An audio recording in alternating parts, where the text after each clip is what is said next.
Okay, I promise I did not know what Chelsea was going to say today, and I started reading the email, and then a kid distracted me, so I didn't even finish that. So whenever things line up, that's fully God. It's not us. But good morning. For those of you who I haven't had the pleasure meeting, I'm Sarah Sotkiewicz. You don't have to remember the last name. I will not quiz you on it during fellowship.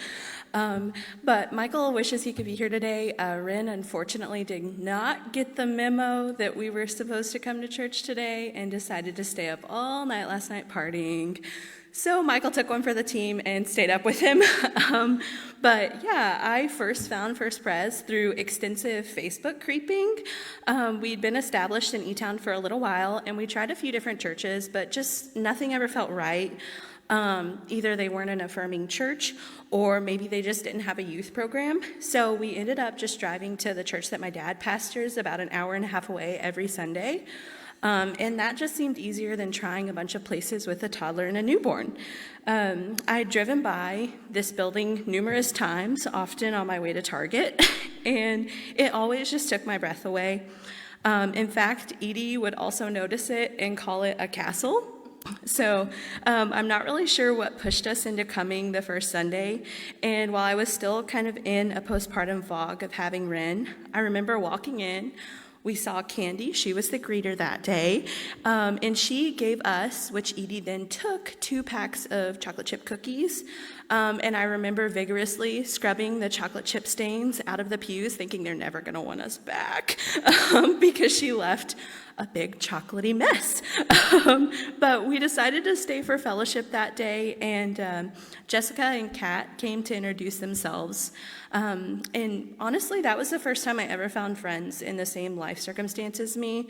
They were, 2 moms that we could discuss the sleep regressions, teething, and just the ins and outs of motherhood. And in the second service we were here, Miss Betsy came over to me after I was chasing Edie around, and she offered to keep her in the nursery for me so I could listen to the sermon. And honestly, this was the first message that I had heard in months where I could actually pay attention and understand. And Edie still searches for you whenever she comes in. You're the first person that she looks for when she walks through these doors and at fellowship.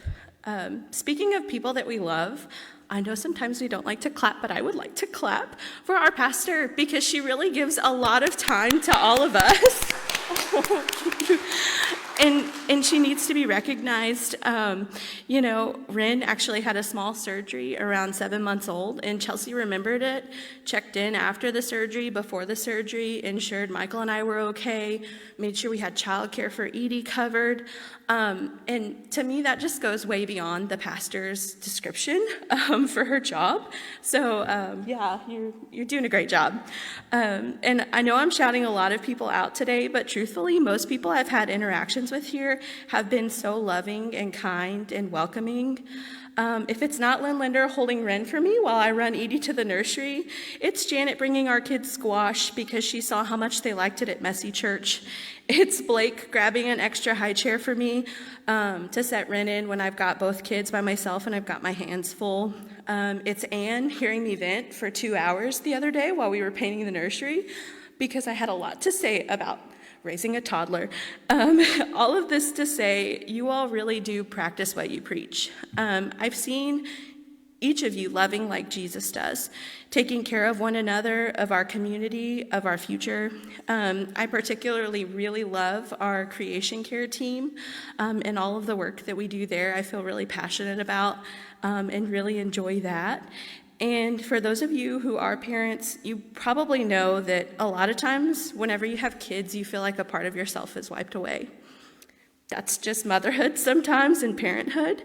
You feel like you don't have any passions anymore because you're just so tired all the time.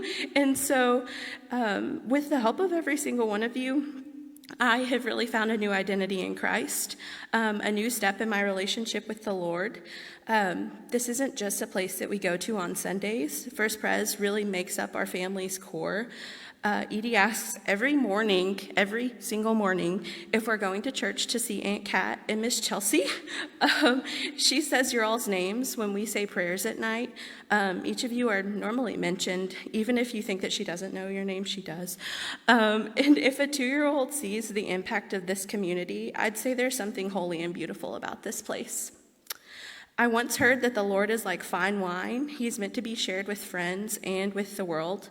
And if I could implore you to do one thing today, it's to take the Lord outside of these 4 walls, take it out to the community, continue living with the compassion and humility and hope that you carry in here. Carry it out there too. Nothing's more needed in this world right now.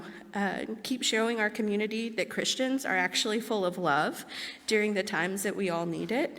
And I just want to say thank you for sharing your love and your time and your hearts with our family because, I really needed you guys, and we all did. So thank you.